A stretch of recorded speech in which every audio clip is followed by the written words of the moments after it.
कामचोर देवरानी। एक बार की बात है, सुषमा अपने पूरे परिवार के साथ खुशी खुशी मोहन नगर में रहती थी। उसकी 2 बहुएं थी, पल्लवी और शिवानी।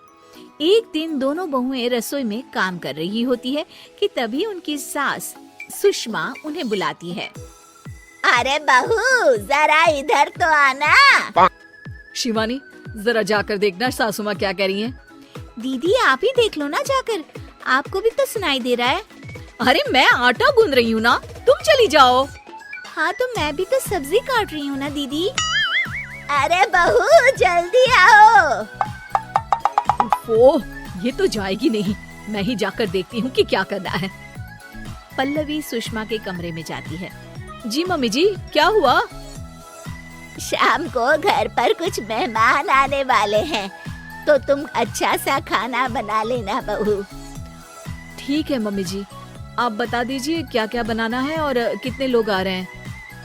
सुनील की मौसी जी और उनका पूरा परिवार आ रहा है। कुल मिलाकर 3 लोग और हमें मिलाकर हुए 9 लोग। तो अभी से ही तैयारी करना शुरू कर दो। और हाँ, घर की सफाई भी कर देना, हाँ अच्छे से। जी मम्मी जी, सब काम हो जाएगा, आप चिंता मत कीजिए। पल्लवी शिवानी को घर में मेहमान आने वाले हैं इसके बारे में बताती है। क्या 9 लोगों का खाना बनाना होगा, घर की सफाई करनी है? बाप रे, सासू माँ ने तो हमें घर की नौकरानी ही समझ कर रखा है। ऐसा नहीं बोलते शिवानी, हम इस घर की बहू हैं और घर के काम करना हमारा फर्ज है। दीदी तो है ही सासू माँ की चमची, जब देखो सासू माँ सासू माँ। मैं तो इतना सारा काम नहीं करने वाली। शिवानी कपड़े लेकर गमला साफ कर रही होती है और चक्कर आने का नाटक करने लगती है। मेरा सर चकरा रहा है। तभी वहाँ पल्लवी और सासू माँ जाते हैं। अरे बहू, क्या हो गया तुम्हें? मम्मी जी, बहुत तेज सर में दर्द हो रहा है। तुम एक काम करो शिवानी, आराम कर लो।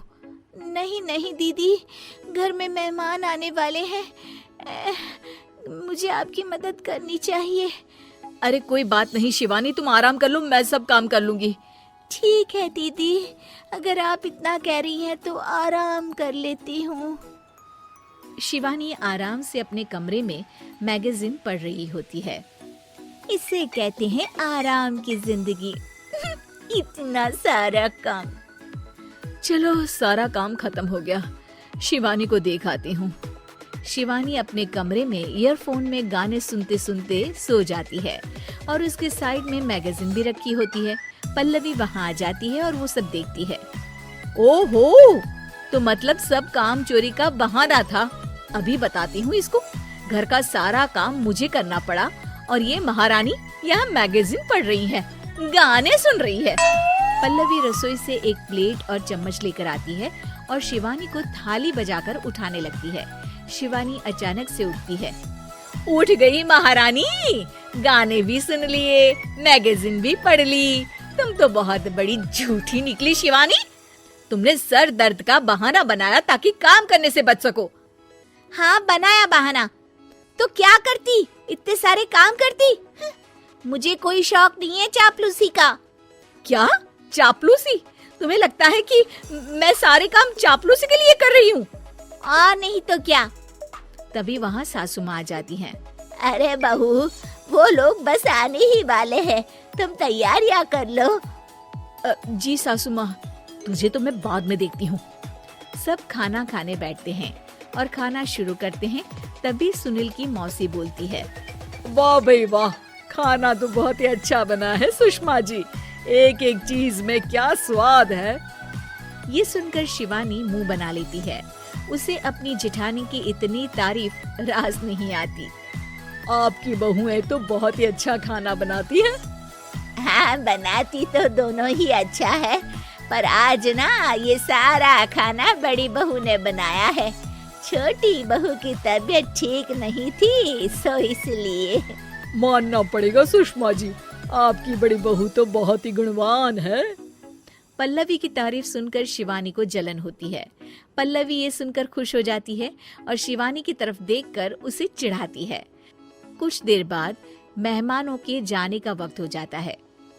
मौसी जी सबके लिए उपहार लाई होती है। वो सबको शगुन के पैसे देती हैं और अंत में पल्लवी के पास आती है।